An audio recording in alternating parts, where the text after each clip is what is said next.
One playing against Anthony Zamberlan, who you might remember from yesterday, playing Jund for the elimination rounds. That's right, and Chris VanMeter lost the roll, has to be on the draw. He'll open with Forest and matched by an island. Disciple of the Old Ways makes Chris first to the board. Chris is playing a pretty hard three-color deck, not a lot of splashing going on, but he can also be pretty aggressive, as you can see him leading out a 2-drop here. Right, you know, it's pretty interesting. The decks that we've seen doing well are actually the ones without the mana fixing. It's been strange. I don't know if that's a small sample size or what, but the people who have gotten the commons, not the guild gates, but the powerful commons, seem to be winning here. Sure, they're just playing durable creatures, and the mana is just kind of working itself out. Yep. Not a lot of double-colored cards across 3 sets compared to most blocks, I feel like, at least not at the upper reaches of playability. That's right. Chris off to a strong start here with 5 power on the board against Hanada from Anthony. He's got Chromatic Lantern, so he could do pretty much anything with his 5 mana if he has a 4th land here. Yeah, the 3 islands, it was looking pretty ugly, but luckily for him, he has the Lantern, and we'll see what he can play with it. Soulsworn Spirit, that'll slow things down. All right, not the best, but it does buy him a little bit of time to get his aggression online. Hopefully next turn he can deploy a more defensive creature. So these players at 5-1 playing to hopefully lock up a spot on the top 8. Yeah, given the size of the tournament, we're only a few players over the cut. It should be a lock to be 5-1-1 for the top 8. Of course, you know, you might encounter someone who's more interested in playing for their seeding, as because of the small player count, you know, an X2 could actually be sneaking in, and if that's the case, then, you know, why not battle? Yeah, all bets are off in that case. So Disciple of the Old Ways is able to get in. The Monitor, of course, has to stay at home. Anthony 16, Chris 20.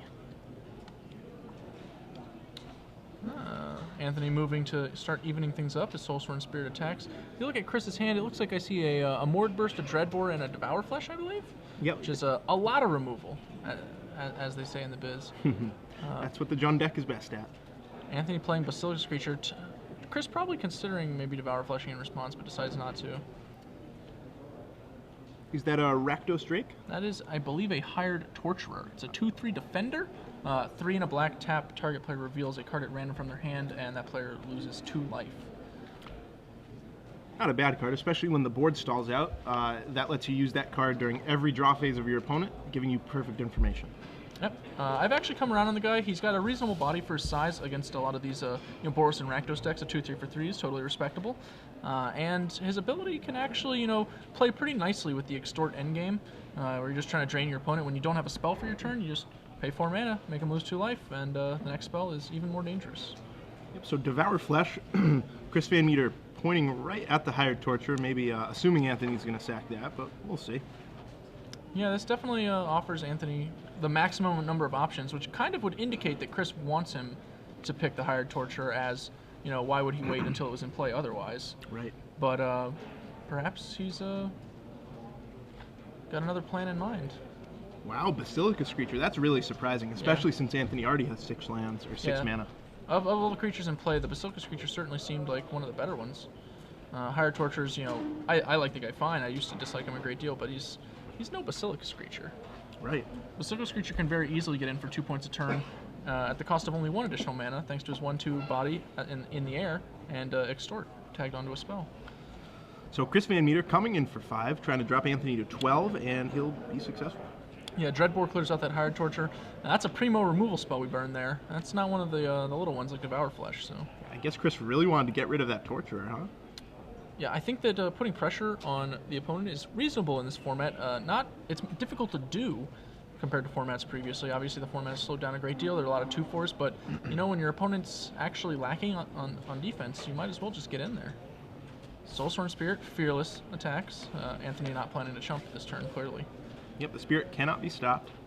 He's going to peck in for 2 until Chris can deal with them or wins the game. Now, interesting to know, Anthony has available to him Lavinia of the 10th, a card that me and Todd talked about earlier. Super powerful, rare from Dragon's Maze.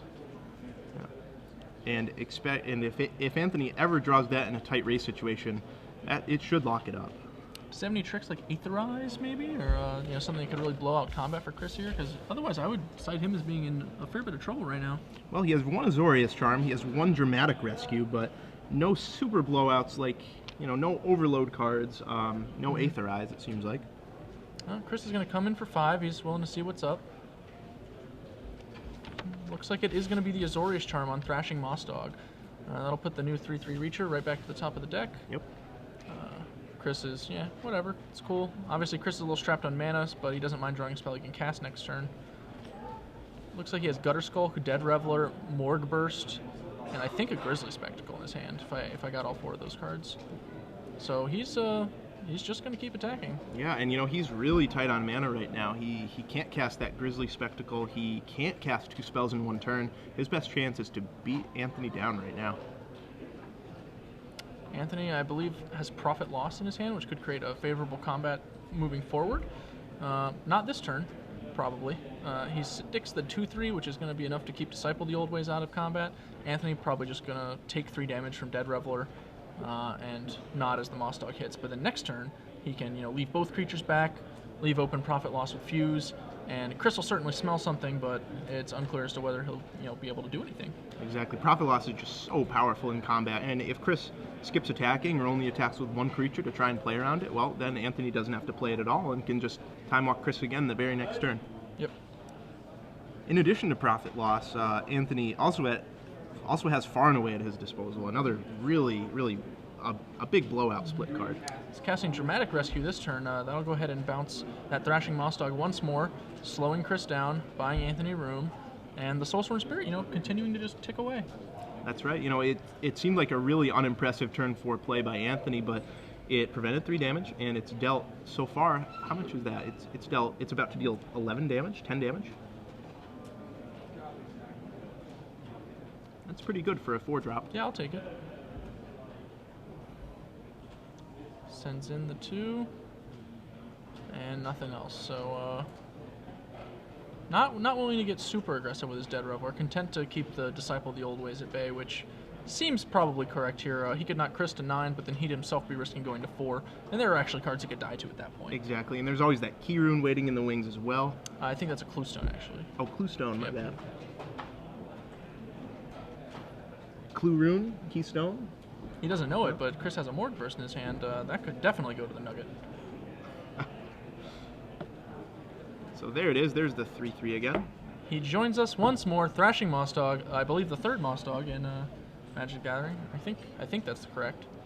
Just keep coming back for more, don't they? I'm getting a sage nod from our flavor specialist, Jesse Snyder, from the directing booth. Yep, we keep him on hand at all times in case we have flavor text questions. Vorthos is magic. So the Dead Reveler gets sent in. Anthony can't do anything about that. Keymaster Rogue. That's going to probably be picking up Soulsworn Spirit here, and if Anthony has another land, he can, lock down that Thrashing Moss Dog for, again, another turn. Wow. Thrashing Moss Dog is just really not liking Soulsworn Spirit at this point, I imagine. He's thoroughly unamused by his spirited antics. I think he's defriended the Spirit on Facebook even. Which is a drastic move, but... It's aggressive. Yeah. Now note that Anthony's actually threatening a lethal attack with Profit Loss here. If Chris decides to, go all out with everybody, he'll have to, be put to the test on whether he blocks with that Thrashing Moss Dog or not. Right.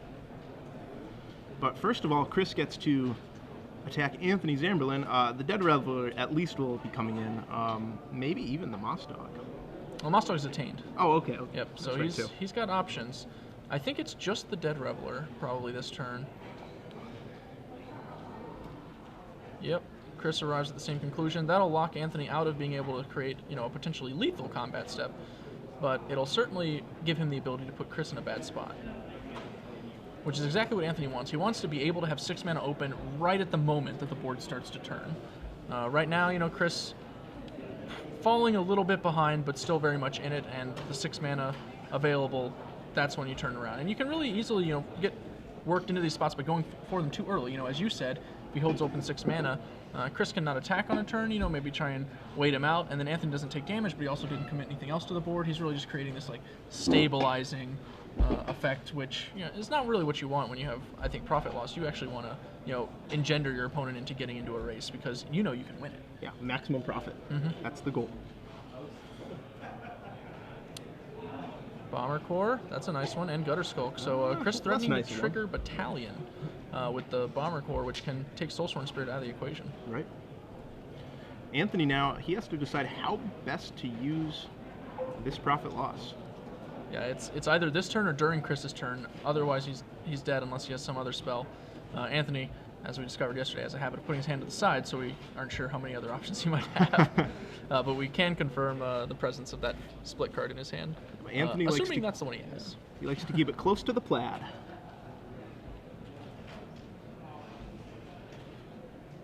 And I think before the turn started, he had one other card in hand, I want to say, but we don't know what it is. I don't think it's a land. But even if it's a spell, it has to cost 2 or less to be relevant this turn. Mm-hmm.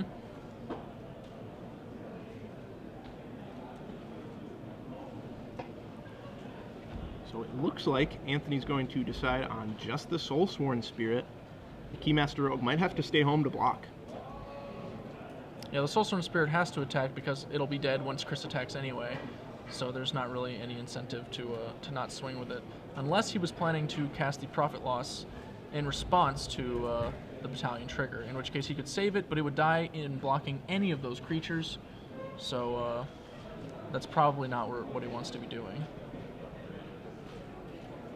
This is a dangerous spot, though. He's dead to a variety of things. He doesn't know it, but he's dead to, almost Chris's entire hand.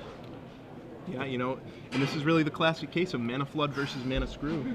There's a Mord Burst, so at this point, Chris just needs to get one of his creatures dead, pretty much, and that will be enough. I think that might happen this turn. Yeah. Obviously, if Dead Revelers or Thrashing Moss Dog dies, then he's got it immediately. But if it's one of the other ones, he'll actually have to squeak in a point, which I imagine will happen if Gutter Skulk, as I suspect it will, goes unblocked. Right. Chris can also use the Battalion Trigger from Bomber Corps to just send that straight upstairs. That'll bring Anthony to 2, and then any of his creatures dying make the Mord Burst lethal.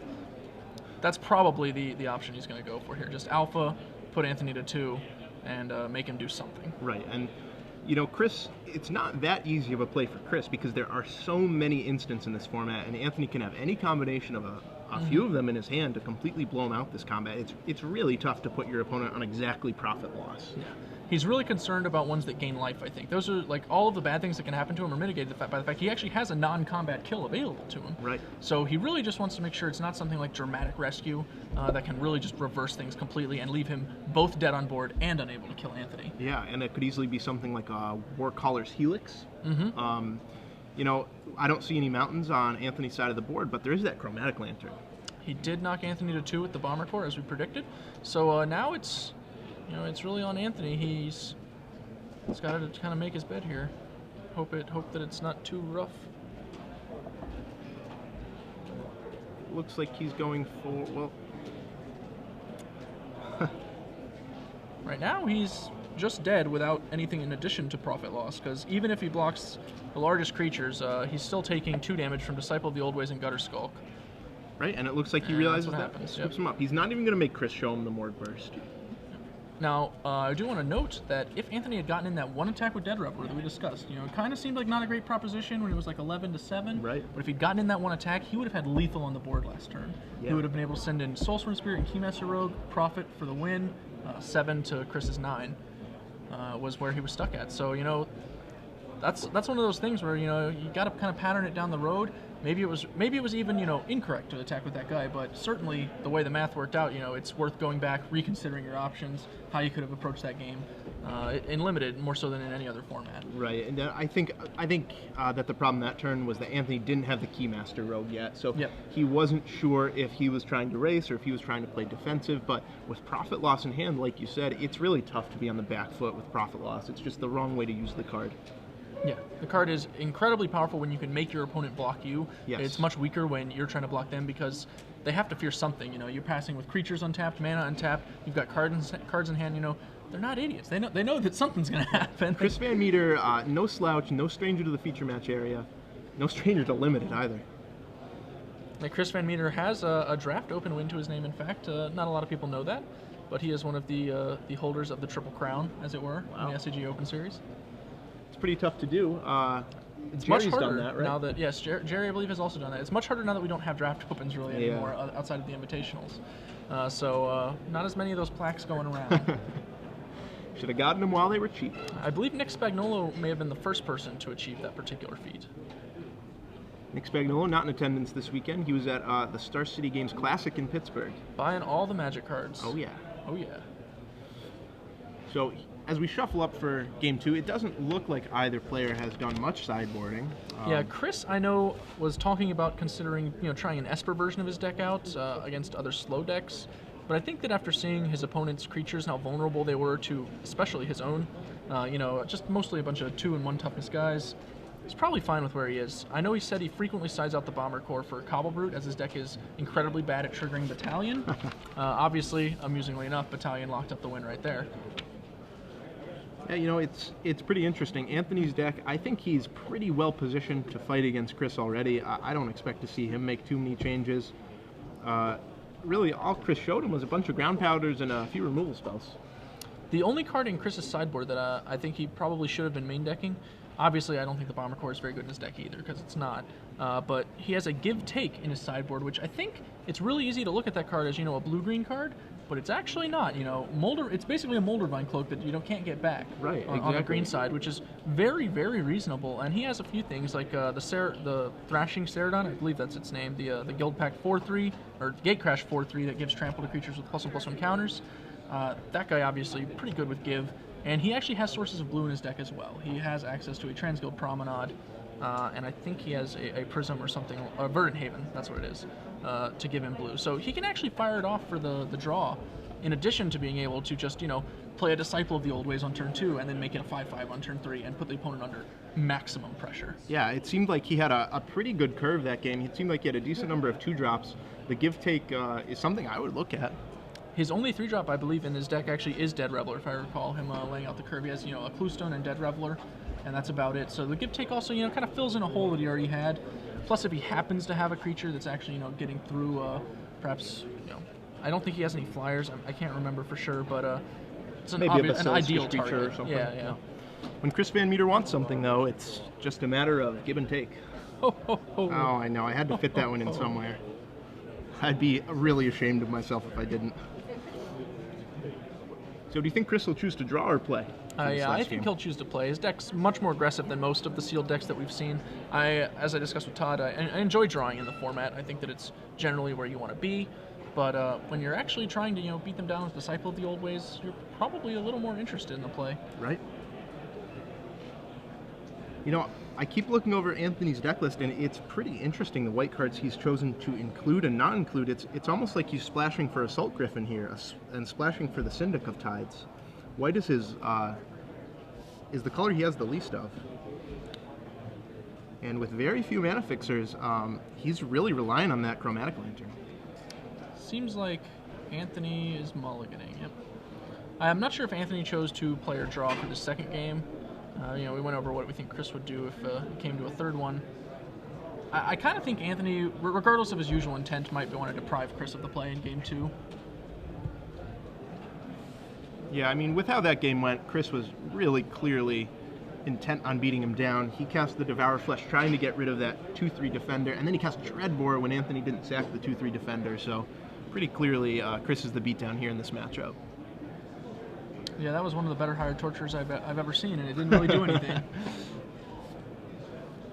A pretty interesting one in Anthony's deck that I would almost want him to side out is the Biomass Mutation. If you're unfamiliar, it's blue X. Creatures you control become XX until end of turn from Gatecrash. Not at its best against the Jund aggro. No, I think that Anthony, probably likes the card thanks to its power level with his unblockable creatures, which can, let him fireball for the kill here and again. But I agree that in this matchup, he's really just trying to wrangle control. And if he has a spot where he can cast something like Biomass Mutation, odds are he was already looking pretty good. Right. Though, that said, it would have been pretty good that game. Yeah, it would have won on the back of those unblockable creatures. It would have been enough. Maybe that's actually his game plan, Maybe we just didn't get to see him really put his deck through its paces. Perhaps he's actually one of the more aggressive blue flyer decks as opposed to the more controlling one. That would certainly make his profit loss all the scarier. Yeah, that would make a lot of sense with the splashing for Assault Griffin and leaving some of the maybe better white cards out, the strictly better white cards, but more defensive. Anthony with an island. It looks like Anthony took the draw, I believe, and put Chris on the play. Leads with Murmuring Phantasm, a 0/5 defender. One of the better uses of Murmuring Phantasm I've seen is actually as an evolve card for Simic decks. It plays like a really cheap Leyline Phantasm that also, gets in the way of ground pounders early, lets your Beetleform mages do some work, etc. And this is exactly the start that Anthony wanted here. The 05 Defender is the perfect foil to Chris's deck. Unless, of course, he has that give that we were talking about. Yeah, give would be a sweet one right here. And he's already got a blue source if he happens to draw it later. I'm relatively curious whether he brought it in or not. Looks like Chris... He has another land, but I think he's going to Devour Flesh the 05 wall, just clear it out. It's one of his more efficient solutions, but obviously the 5 life is nothing to slouch at. He can't be happy about it. Yeah, kind of counterproductive if you're using the Devour Flesh to clear out a wall to get in, but hey, you know what? Chris is not going to have the choice later in the game. So yeah, you'll note that he does have a Gorkland Rampager in his hand, so he could have actually used that to get through the wall, but it probably values having a 4/4 attacking Trampler. Right. Who can blame him? Oh, and Dreadbore drawn by Chris VanMeter. That's a great draw. That's going to clear out this Phantasm if he wants it to let him keep getting in with the Disciple. Yeah. Chris considering his options. If he didn't want a Blood Rush previous turn, I can't imagine he wants to Blood Rush now. Maybe he does. He's going to at least put Anthony to the test. Yeah, to be fair, there are a lot of tricks Chris can have here. Obviously, any Blood Rusher is totally fine. Rubble Belt Mako would be one of the scarier ones, but he's going to Gorkland Rampager. Yep, and he doesn't even need to spend the extra red to give it first strike, because it becomes the 4/4. So Anthony takes 1 damage, down to 22.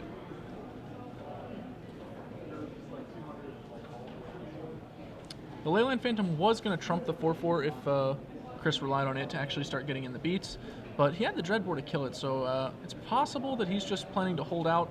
Maybe figures, my opponent mulliganed. If I could just run him out of cards, I can let this 2/2 actually kill him regardless of his upper starting life total. Exactly, and just like me and Todd were talking about in a previous round, you have to save these premium removal spells for the bomb creatures, and Anthony's 5/1. He has to have at least a few rares in his deck, or so Chris VanMeter thinks. Yeah, I think this turn we're probably just going to wind up slowing down, though. I'd much rather commit Thrashing Moss Dog to the board than play any of our removal, and clearly Chris feels the same. Yep. The Moss Dog will allow that, or rather not allow the Basilica Screecher to attack, so the board currently is at parity. Zor's Gig Gate for Anthony gives him a non-chromatic lantern, source of white. Obviously he's not hurting for mana at this point. Tower Drake with Extort. Yep. That'll even it up at 21. Or rather drop Chris to 19, Anthony to 23. Going the wrong way here.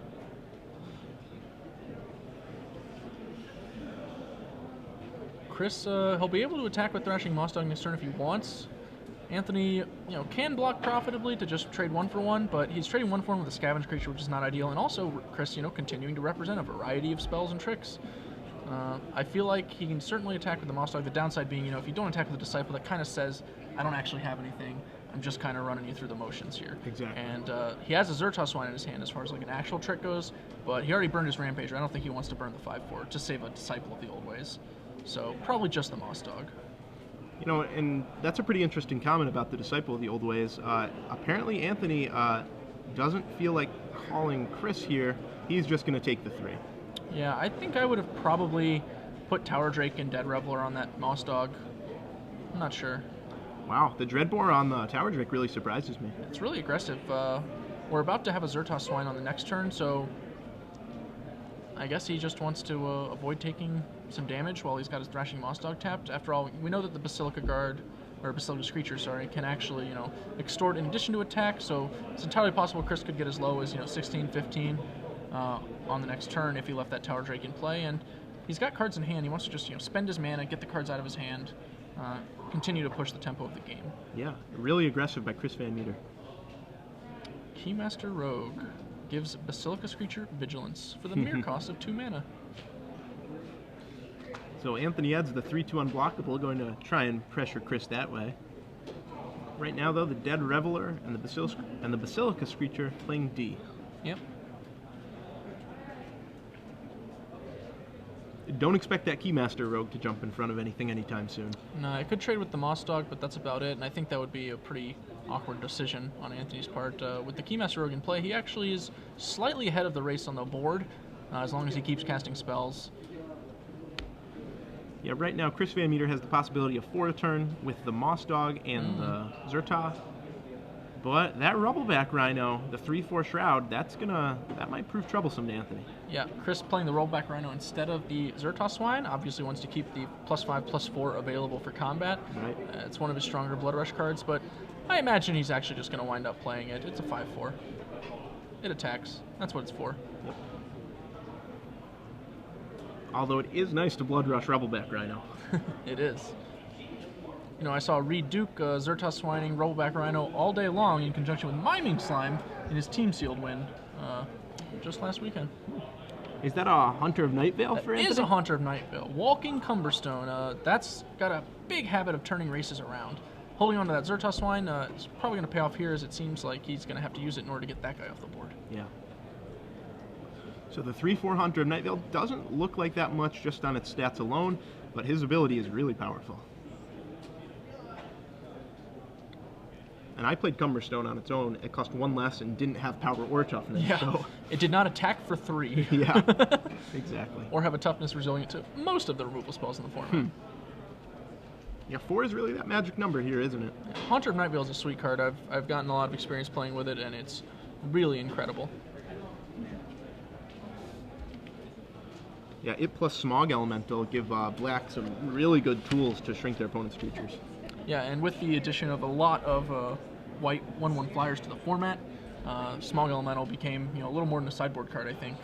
When you start adding things like Cellar of Songbirds, Eyes in the Sky, especially the new Steeple Rock from Dragon's Maze, which Steeple Rock seems like a pretty good creature, but then you realize how many ways there are in RTR to just deal 1 damage to something. Right.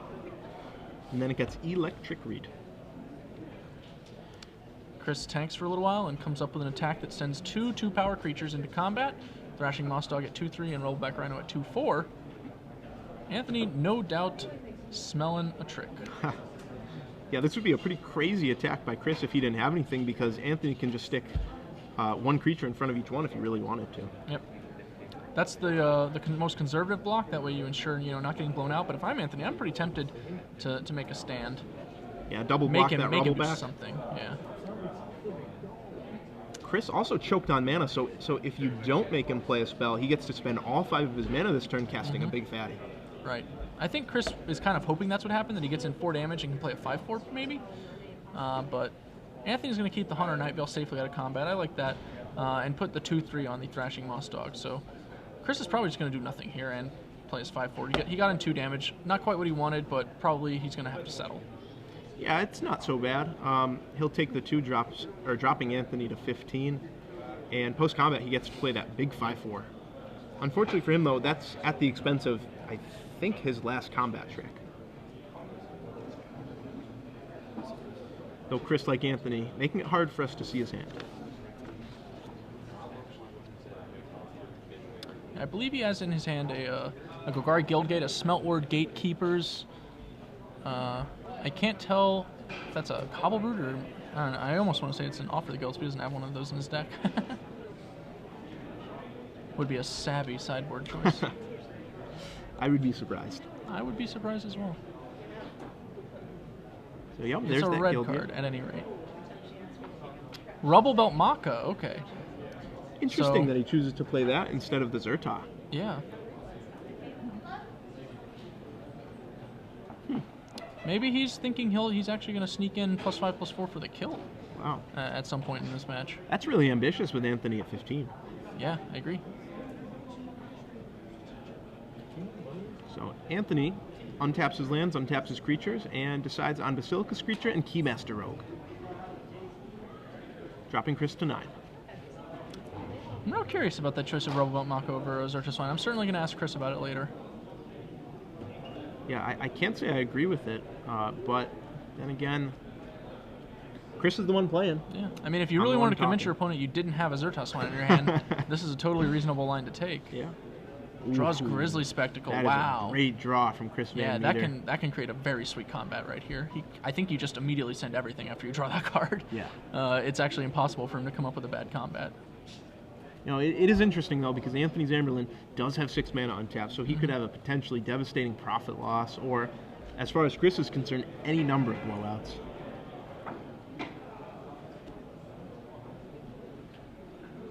Something like a counterspell on the Grizzly Spectacle could turn what is a good combat into a nightmare for Chris VanMeter. If he actually can get through, at this point it's worth pointing out that if he can get through 3 creatures, does he just have a lethal with the Zerta Druid and Zerta Swine? Let's see, 13, 8. I Yeah. don't think so. I mean, if the Haunter dies. So I think he's setting up for a lethal swing next turn. But Anthony obviously a little, what do I do here? It's basically the same attack Chris made last turn, but it's worth noting Chris was willing to just make it again. So the same trick is present. Anthony should be evaluating that the Rebel Belt Mako was clearly not what tipped the scales last turn if Chris is willing to make the attack twice in a row. Right, and if you're Anthony Zamberlan, this is a tough block. This is a really tough combat. To put Chris on a specific card from any one of 3 sets, a card that he hasn't seen yet in game 1, Anthony's in a tough spot here. Yeah, it looks like now he's going to risk putting the Haunter of Nightveil in combat. And this is the right turn to do it, because Chris is actually strapped on mana. He can't play the 2 spells that he has.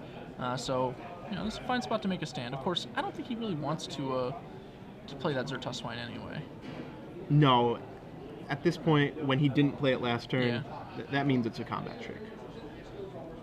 He's going to Grizzly Spectral, the Haunter of Nightveil.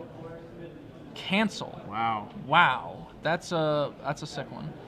That will wind up killing the Rebel Maka in combat. And the Thrashing Wassau will continue to bounce off of Dead Reveler as opposed to get in the damage that Chris was expecting he'd actually be able to kill with. Yeah, so Anthony Zamberlan made a really good choice of not blocking last turn because he had the cancel in hand. He decided, okay, I'm going to wait till I have 3 mana up, so that way I don't get destroyed by something like a Grizzly Spectacle. Yeah, makes sense. So Anthony Zamberlan playing a tight game here. Down a games, back to the wall with 1 loss. He has to win this one. Now, if he attacks with everything, Chris will be forced to start blocking, as he's, presenting lethal. He's got 4 damage that's unblockable, so he doesn't even have to attack with everything. He can actually just attack with 3/4 and threaten a spell via Extort, but he's going to send everyone. That puts Chris into blocking. Yeah, this is pretty awkward for Chris VanMeter. He's effectively at 4 because you see the Screecher and the Keymaster Rogue on the left side, or on the bottom side rather. Those can't be blocked. And with any Extort spell, he's at 3, so the Haunter of Nightveil threatening lethal here. I feel like I just put the Zerta Druid onto the Haunter and probably ping, and then just take 6, go to 2. It's very unlikely I'm going to die to 2 spells with Basilica Screecher. Right, it would have to be 2/2 drops, which at this point in the game, it's really unlikely Anthony has 2/2 drops. Yeah, we don't know where Anthony's hand is or if he even has one, so we can't actually verify the likelihood of that. Chris, it seems, is going to hope to get in the extra damage via the mana on his Zerta Druid, but I think he actually nets a damage, assuming Anthony has no spell, by keeping the Disciple of the Old Ways. Of course, if Anthony has a spell, that's wrong. And given that it's this spell, I think I would have rather had the Disciple than the Zerta Druid. Right.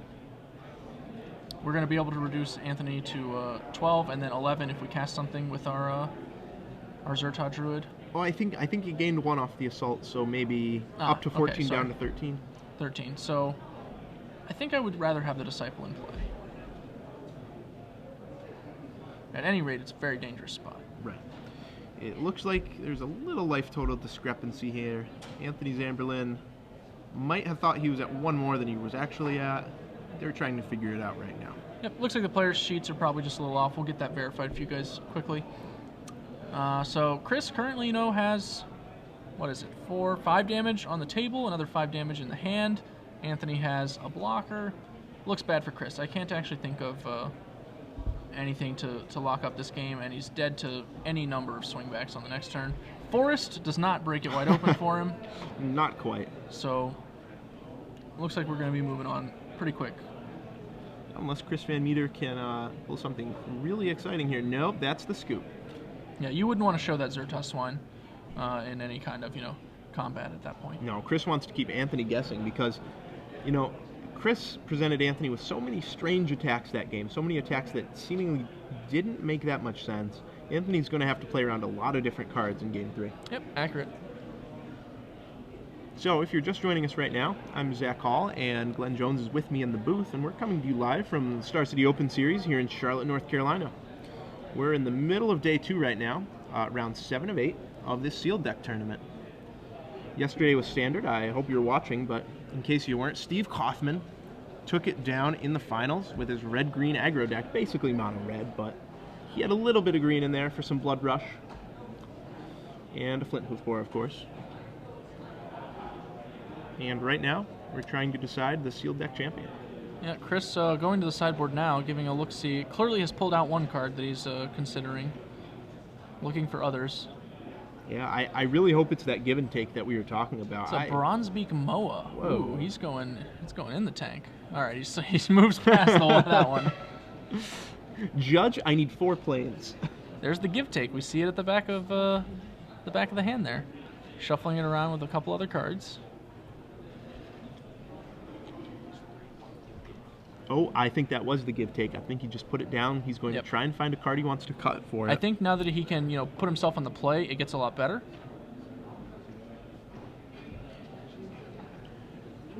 And if you're Chris, what do you side out right here? What's not good against Esper? Bomber Core has been just thoroughly mediocre in every match, and his deck doesn't really have the ability to turn on Battalion, so I'd be looking for that. We saw at the end of that game, I believe he had a Smelt Ward Gatekeeper still in his hand.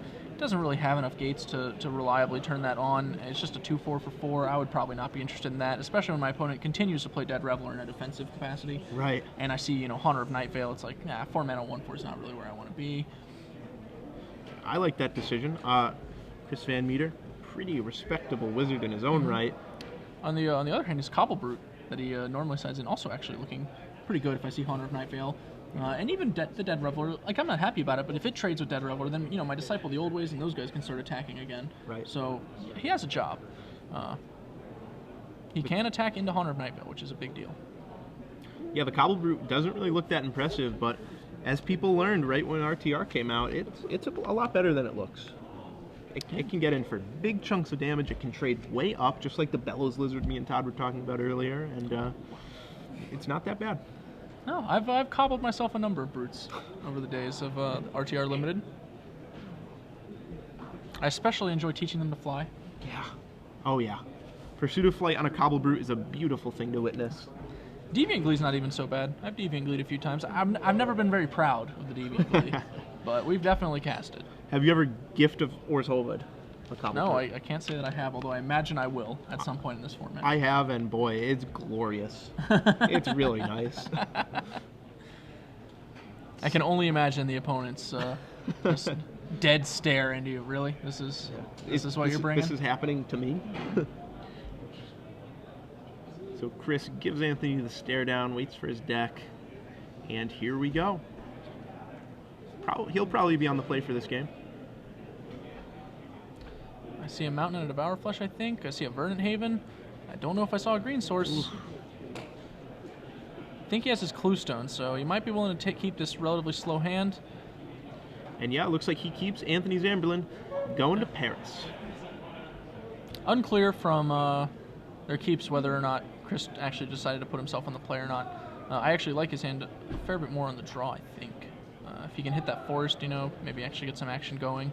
Right. A little earlier than, turn 4. Yeah, and it really seems like Anthony Zamberlan's deck is pretty efficient at setting up the defense if you let him get to turn, say, 4, 5, 6 unmolested. Yeah. But if Chris can get 2-drop, 3-drop, 4-drop, Anthony's immediately on the back foot. Yeah, Anthony really just wants to set up a wall and start getting in for somewhere between like 2 and 5 points a turn without having to, rely on actual combat. He has unblockable creatures and extorters primary means to get in damage. And that's, he's been relatively successful at it. Both of the games have been very tight. Yeah. With Anthony much more in control of the second one, but very competitive in the first one. Yeah, it was surprisingly close. It really looked like he was going to get beat down immediately, but the Soulsworn Spirit just kept pecking away, and he made it close. What's going to be key for Anthony in this game is the Murmuring Phantasm. If that was allowed to live Game 2, the game wouldn't have been close. And that's probably the card he most wants to see here. If I'm Chris, I'm probably even reconsidering how highly I want to kill that card. The problem with Devour Flesh is obviously, you either use it on the first creature or you kind of don't use it at all. Right. It's not a removal spell you can effectively hold in most situations. And that's a little gross for Chris VanMeter, a 4th mountain. Yep. Not what he wanted to see. And there's his Cluestone. Yep. Golgari Cluestone fixes most of the problems he's having right now. And he drew a Dead Reveler, so next turn he can go Verdant Haven on one of the mountains and then cast Dead Reveler, which is a reasonable turn. Yeah, not so bad. Considering how it started, mountain, mountain, mountain. Casting both a green spell and a black spell on turn 4, pretty good. Anthony unleashing here. He's relied on this Dead Reveler for defense in every game up until this point, so it's pretty interesting to see him going on offense here. He knows Chris actually, could potentially brick it with any of his various 5s or 4s. Yeah, I didn't know that Anthony Zamberlan had this in his arsenal right here. The Unleashed Dead Reveler. I imagine Chris will be unleashing his as well.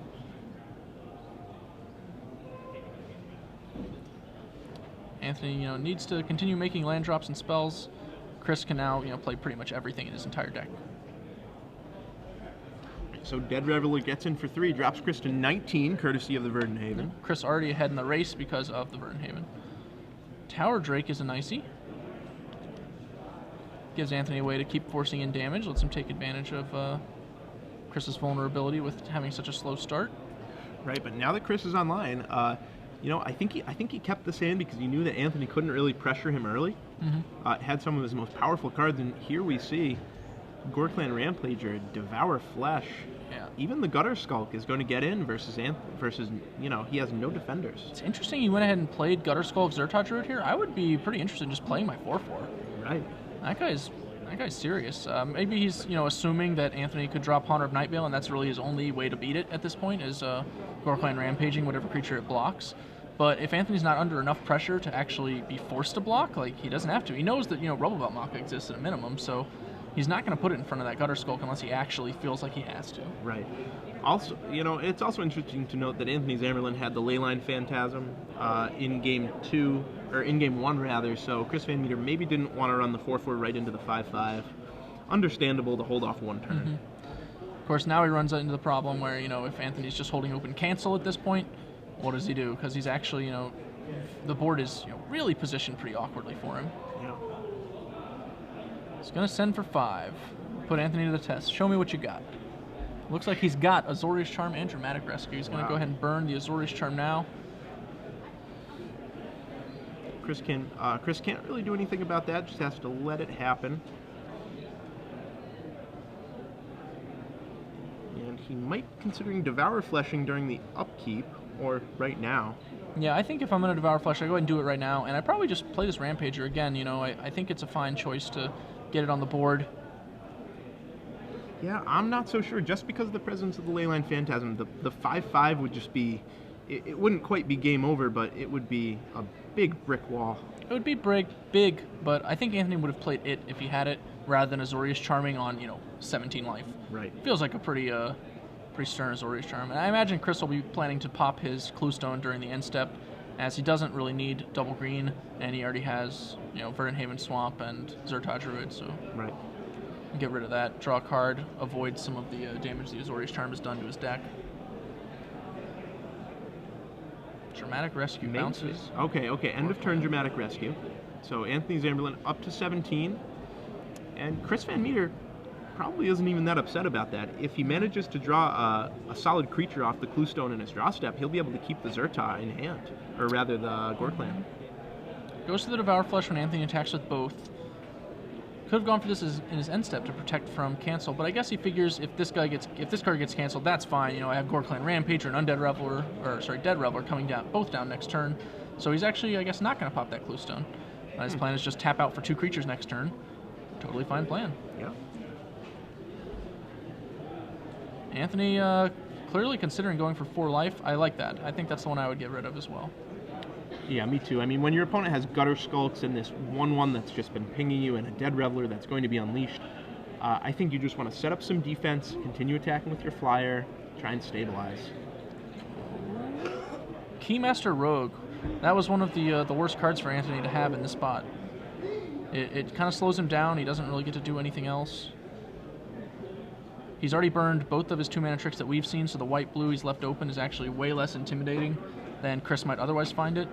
Even if he has something else, Chris is going to probably assume there isn't anything, because he's only seen Dramatic Rescue and Azorius Charm. Right. So Anthony has available to him the far side of Far and Away, but that's not very good. Doesn't really have any more tricks. Gutter Skulk clocks in for 2 damage. And he's going to have to play some catch-up. Anthony has almost double his life total now, and now with the Keymaster Rogues online, it's a 4-turn clock for Chris. Yep, and Chris VanMeter out of cards. What you see is what you get.